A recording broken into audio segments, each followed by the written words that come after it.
We hear a lot about fake news these days, but hoaxes have been around a long time, fooling a gullible public. Today on the Mossback's Den, we're going to look at some Seattle hoaxes that made fake news and real news in the Northwest and beyond.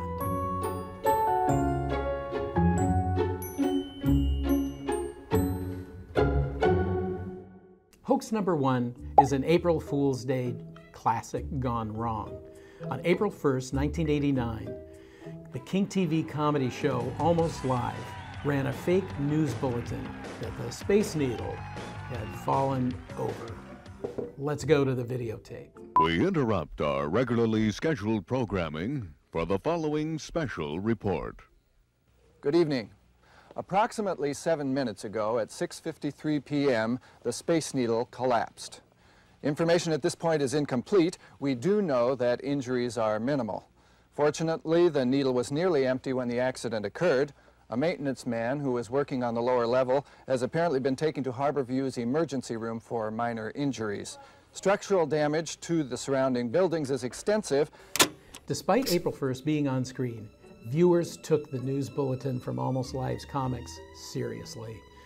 The 911 system was overwhelmed with worried callers. The Space Needle alone received over 700 calls. A group of doctors in eastern Washington volunteered to come out and help with the humanitarian crisis that surely followed. Ever since the Space Needle was built, people had worried about its stability and fragility, and this played right into that fear. King TV later said it was the most infamous prank in city history. It was a humbling reminder of the power of the TV image. John Keister, host of the show, apologized. He later gave advice to future pranksters. Make sure you do it in a way that doesn't hint that people may be dead. Hoax number two. In 1992, it was the height of the grunge scene. Bands were breaking out. Seattle was on the music map. Grunge had captured the attention of the New York Times style section.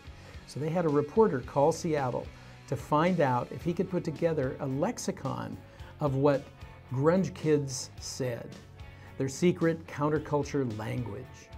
They happened to get a woman named Megan Jasper, who was a former receptionist for Sub Pop Records, and on the spur of the moment, she decided to just make things up. When the Times published the lexicon, they intoned that, quote, all subcultures speak in code, and they certainly do. Ripped jeans were called whack slacks. Heavy boots were kickers. Hanging out, swinging on the flippity-flop. A loser was a cobnobbler.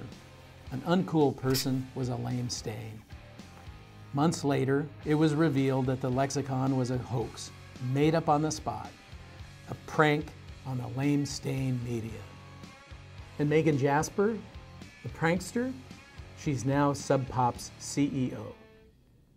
Hoax number three, Ivers Underwater billboards.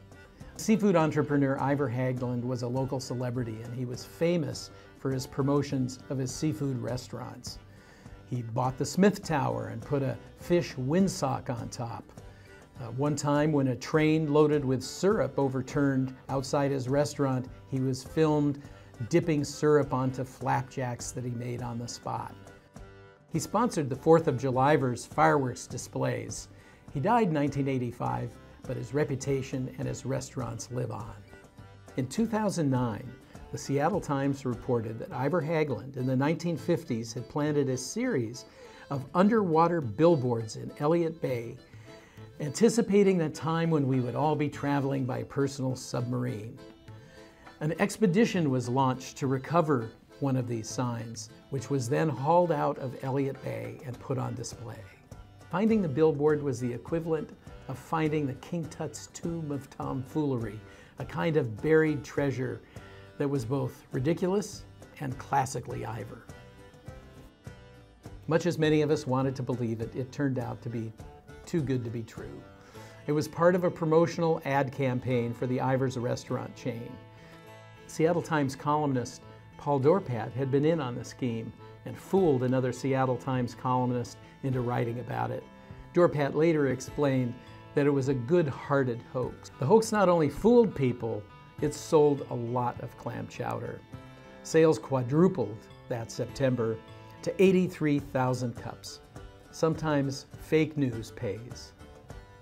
Here is an authentic pair of wax slacks from the grunge era, given to us by a colleague who says she wore them to a Alice in Chains concert and stood next to Eddie Vedder.